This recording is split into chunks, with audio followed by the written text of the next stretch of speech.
میرے بھائیو، قرضدار پہ قربانی ہے یا نہیں ہے؟ اکثر ساتھی کہتے ہیں قرضدار ہو۔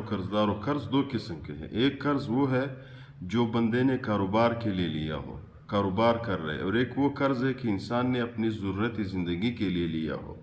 یہ دونوں کی فرق ہے۔ کتاب نے اس کا مفصل فرق بیان کیا، لیکن ہم مختصر بیان کرتے ہیں۔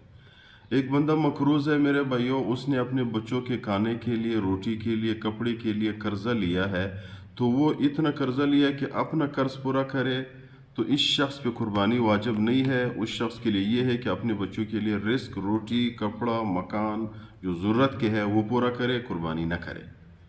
ایک وہ شخص ہے میرے بھائیوں کہ اس نے 2 کروڑ روپے قرضہ لیا ہے اور 4 کروڑ کا پلاٹ لیا ہے اور 2 کروڑ پلاٹ میں دیے ہیں، 2 کروڑ اس پہ قرضہ ہے، تو وہ قرضہ اس نے ادا کرنی ہے۔ اس کی آمدن بھی آ رہا ہے، وہ کم از کم 50 لاکھ کی گاڑی پہ وہ پھرتا ہے، اس کے گھر جو ہے وہ 2-3 کروڑ کا گھر ہے، اور اس کے بچے بھی کاروبار کر رہے ہیں۔ وہ کہتے ہیں میرے پہ 2 کروڑ روپے قرضہ ہے، میرے پہ قربانی واجب ہے یا نہیں ہے؟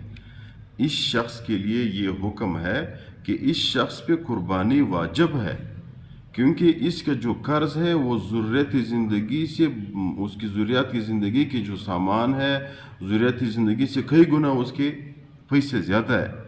مثال کے طور پر وہ بندہ 1 کروڑ کی مکان میں بھی رہ سکتا ہے، وہ 10 کروڑ کی مکان میں رہتا ہے، اور 5 کروڑ کے کاروبار کر رہا ہے، اور 5 کروڑ کاروبار کے لیے اس نے 2 کروڑ قرضہ لیا ہے اور 3 کروڑ آمدن اس کے پاس پڑا ہے، اور قربانی کی نصاب 52.5 تولہ چاندی ہے، اور اس پہ جب قرضدار آ جائے گا تو اس سے آمدن اور بھی آ جاتے ہیں، تو اس شخص پہ قربانی واجب ہے۔ یہ قرض شمار نہیں ہوتا۔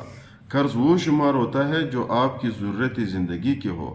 باقی جو آپ کی کاروباری قرض ہے، اکثر بندہ مقروض ہوتا ہے، اکثر لوگ ایسے ہے کہ بھائی کوئی بندہ ارب روپے قرض ہے، کسی پہ کروڑ روپے قرض ہے، کسی پہ 50 لاکھ روپے قرض ہے، لیکن اس کی آمدن 70 لاکھ ہے، اس کی آمدن 2 کروڑ ہے، قرض اس پہ 1 کروڑ ہے، تو ایسے قرضے کی اعتبار نہیں ہے، اور اس قرضے کی اعتبار ہے جو انسان کی ضرورتی زندگی کی ہو۔ یہ مفصل مسئلہ ہے۔ آخر میں گزارش کرتے ہیں چینل کو سبسکرائب کریں تاکہ ہمارے حوصلہ افزائی ہو جائے۔